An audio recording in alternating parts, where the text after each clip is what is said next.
Ganito ang tik-tik niyan, guys. Guys. Bilugin lang natin siya. Ayan.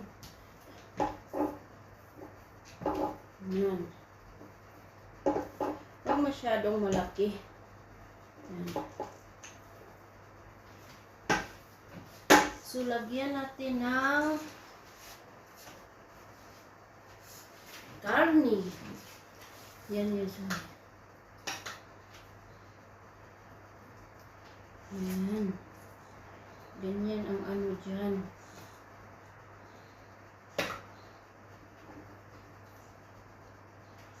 Hanggalan natin kunti. Marami lang. Ayan. Tapos ganonin natin guys. Parang i-cover natin side to side. Ayan. Para magmukha siyang triangle. Ayan. Napaka-hassle yung pagkain nila guys. Uy. Napaka-hassle talaga ng pagkain nila. Ganito ka-hassle ang tapos kailangan walang butas dyan. Kasi pag naluto siya, magnanga siya. Mag-uupi ng kusa.